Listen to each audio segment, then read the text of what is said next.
ہے یا حمید و 7 دفعہ ہر نماز کے بعد بے اولاد پڑھے سے بے اولاد ہو جاتے ہیں. کتنوں کو بتایا میں نے؟ صرف 7 دفعہ ہر نماز کے بعد یا حمید ہو یا حمید ہو. ایک بندہ کہنے لگا مجھے بہت سخت گرمی ہے، جلن ہے، لو پڑ رہی تھی. میں نے کہا اللہ کی رحمت کو آواز دے. کہنے لگا کیا؟ میں نے کہا 7 دفعہ یا 11 دفعہ پڑھ اللہم اجرنی من النار. جو دعا جہنم کی آگ سے بچوا سکتی ہے، یہ دھوپ جہنم کی آگ کا تو ذرہ بھی نہیں ہے. کہ اگر اس آگ کو سزا دینی ہو تو اس کو جہنم کی آگ میں ڈال دو. بطور سزا اس آگ کو جہنم کی آگ میں ڈال دو. سمجھ لو یہ اس آگ کی بہت بڑی سزا ہے. سزا ہے، سزا. اور اگر جہنمی کو نکال کے اس آگ میں ڈال دو، اتنا سکون آئے گا کہ سو جائے گا. وہ کیا آگ ہوگی، وہ کیا آگ ہوگی، وہ کیا آگ ہوگی.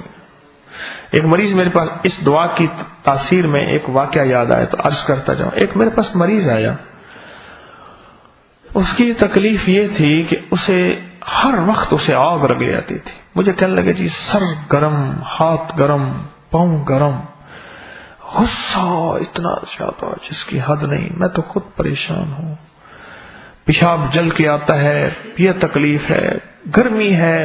کوئی کہتے ہیں جگر میں، کوئی کہتے ہیں مثانے میں، کوئی کہتے ہیں فلاں میں، کوئی ہر وقت گرم بس. تو میں نے اس سے کہا، میں نے کہا گرمی کا علاج تو ہے، وہ تو ایک دعا میں ہے. قیامت کی گرمی سے بڑھ کے تو گرمی نہیں نا تیرے پاس. قیامت کی گرمی ہے نا، اس سے بڑھ کے تو گرمی نہیں ہے. تو قیامت کی گرمی کو میں کہ جو بندہ یہ دعا پڑھتا ہے، روایات میں کتنی دفعہ آیا جی؟ 7 دفعہ آیا ہے. صبح شام 7 دفعہ آیا ہے. اللہ جل شانہ اس کو جہنم کی آگ سے خلاصی عطا فرمائے. تو میں نے کہا جہنم کی وجہ سے گرمی تو کوئی گرمی نہیں ہے نا. تو پھر ایسا کر. پھر میں اس سے کہا ایسا کر کہ تو جو ہے نا تو اللہم اجرنی من النار پڑھ. جب بھی کوئی چیز کھا پی، کوئی چیز پی تو اللہم اجرنی من النار پڑھ. اللہم اجرنی من النار. کوئی چیز کھا پی، میں نے کہا 7 دفعہ پڑھ لیا کر، بس ٹھیک ہو جائے گا، تیرا کام ہو جائے گا.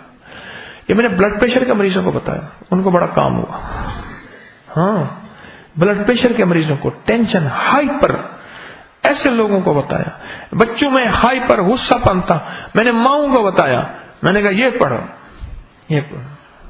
اللہم اجرنی من النار. بڑا فائدہ ہوا، اس بہت بڑا فائدہ ہوا. اور میں نے اس کو کہا میں پڑھ. اچھا کچھ عرصے کے بعد پڑھنا شروع کیا. اس نے پڑھتا گیا تو پڑھتے نا تو کیا اللہ کا نام ہے اور کیا اللہ کے نام کی تاثیر ہے. مجھے کہنے لگا ایسا سے، کہنے لگا برف کا بلاک بن گیا. کہنے لگا برف کا بلاک بن گیا. میں نے کہا ایسے ہی اللہ پاک قیامت کے دن بھی برف کا بلاک دے دے گا، ایسے ہی دے دے گا. لفظوں کے اندر چھوٹے لفظ ہیں، لفظوں کے اندر تاثیر ہے، دعاؤں کے اندر طاقت ہے.